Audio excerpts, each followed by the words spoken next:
পৃথিবীতে সবচেয়ে বেশি ইউরেনিয়াম মজুদ রয়েছে অস্ট্রেলিয়ায়। ধারণা করা হয় বিশ্বের মোট পরিচিত ইউরেনিয়াম রিজার্ভের বড় একটি অংশ এই দেশটিতেই রয়েছে। এরপরে কাজাখস্তান, কানাডা, ইরান এবং রাশিয়ার মতো দেশগুলো উল্লেখযোগ্য পরিমাণ ইউরেনিয়াম মজুদ করে রেখেছে। কাজাখস্তান বর্তমানে বিশ্বের সবচেয়ে বেশি ইউরেনিয়াম উৎপাদনকারী দেশ, যদিও তাদের মোট মজুদ অস্ট্রেলিয়ার তুলনায় কম। এর মানে হলো কোনো দেশের মাটির নিচে কত ইউরেনিয়াম মজুদ রয়েছে এবং তারা বছরে কতটা ইউরেনিয়াম উত্তোলন করছে। এই দুটো বিষয় সম্পূর্ণ আলাদা। এখন যদি ইরানের কথা বলি তাহলে বিষয়টা একটু ভিন্ন। ইরানের মাটির নিচেও ইউরেনিয়াম রয়েছে, তবে সেটা বিশ্বের সবচেয়ে বড় মজুদের তালিকায় পড়ে না। বিভিন্ন আন্তর্জাতিক হিসাব অনুযায়ী ইরানের ইউরেনিয়াম রিজার্ভ তুলনামূলকভাবে মাঝারি বা সীমিত পর্যায়ের। তাহলে প্রশ্ন আসে, কেন ইরানকে ইউরেনিয়াম নিয়ে এত বেশি আলোচনা করা হয়? এর মূল কারণ হলো তাদের ইউরেনিয়াম সমৃদ্ধ করার প্রযুক্তি বা এনরিচমেন্ট প্রযুক্তি।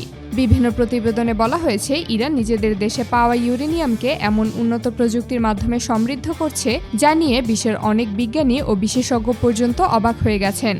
এনরিচড ইউরেনিয়াম বা সমৃদ্ধ ইউরেনিয়াম এমন একটি জিনিস যা একদিকে বড় বড় শহরে বিদ্যুৎ পৌঁছে দিতে পারে, আবার অন্যদিকে এটাকে ঘিরেই বিশ্বজুড়ে এত আলোচনা এবং এত সতর্কতা দেখা যায়। কিন্তু আসলে এই ইউরেনিয়াম কি, কিভাবে এটা তৈরি করা হয় আর কেন এটা নিয়ে এত কথা হয়, এসব বিষয়ে অনেক মানুষই পরিষ্কারভাবে জানে না। ইউরেনিয়াম হলো একটি প্রাকৃতিক ধাতু, অর্থাৎ এটা মানুষ তৈরি করে না, বরং এটা প্রাকৃতিকভাবেই মাটির নিচে পাওয়া যায়। যেমন আমরা সোনা বা রূপা খনি থেকে তুলে আনি, ঠিক তেমনি ইউরেনিয়ামও পৃথিবীর বিভিন্ন জায়গায় মাটির নিচে লুকিয়ে থাকে। তবে এখানে একটা গুরুত্বপূর্ণ বিষয় আছে। মাটি থেকে যে ইউরেনিয়াম পাওয়া যায় সেটা সরাসরি ব্যবহার করা যায় না, কারণ এই ইউরেনিয়ামের ভেতরে মূলত দুই ধরনের অংশ থাকে। একটি হলো U-238 এবং অন্যটি হলো U-235। এখন প্রশ্ন হলো এই দুইটার মধ্যে পার্থক্য কোথায়? সহজভাবে বললে U-238 তুলনামূলকভাবে ভারী এবং এটা খুব বেশি কাজে লাগে না। অন্যদিকে U-235 তুলনামূলকভাবে হালকা এবং অনেক বেশি শক্তিশালী। এই U-235 অংশটাই আসলে শক্তি উৎপাদন করতে পারে, তাই এটাকেই আলাদা করে নেওয়া হয়। কিন্তু সমস্যা হলো প্রাকৃতিক ইউরেনিয়াম U-235 এর পরিমাণ খুবই কম থাকে, আর বেশিরভাগ অংশই থাকে U-238। আর তাই এই 235কে আলাদা করে বেশি পরিমাণে সংগ্রহ করাটাই হলো সবচেয়ে গুরুত্বপূর্ণ কাজ। খনি থেকে ইউরেনিয়াম তোলার পর প্রথমে সেটাকে বিভিন্ন ধাপে পরিষ্কার করা হয়।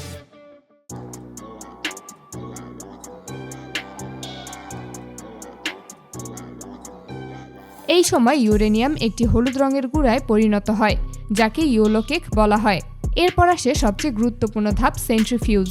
এই সেন্ট্রিফিউজ হলো এক ধরনের বিশেষ মেশিন যা অত্যন্ত দ্রুত গতিতে ঘোরে।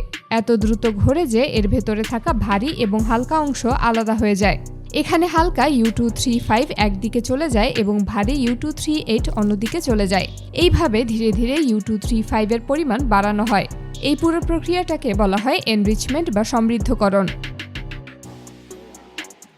এখন আসল বিষয় হলো এই সমৃদ্ধকরণের পরিমাণ। যদি U-235 এর পরিমাণ 3 থেকে 5% পর্যন্ত থাকে তাহলে সেটা ব্যবহার করে বিদ্যুৎ উৎপাদন করা যায়। পৃথিবীর অনেক দেশ এইভাবেই তাদের পারমাণবিক বিদ্যুৎ কেন্দ্র চালায়। এসব বিদ্যুৎ কেন্দ্রে ইউরেনিয়াম ব্যবহার করে বিপুল পরিমাণ শক্তি উৎপাদন করা হয়, যা দিয়ে লাখ লাখ মানুষের ঘরে বিদ্যুৎ পৌঁছে যায়। কিন্তু যদি এই U-235 এর পরিমাণ আরও অনেক বেশি হয়ে যায় তখন সেটা অনেক বেশি শক্তিশালী হয়ে ওঠে। আর ঠিক এ কারণে এই প্রযুক্তি নিয়ে আন্তর্জাতিকভাবে সবসময় সতর্কতা দেখা যায়।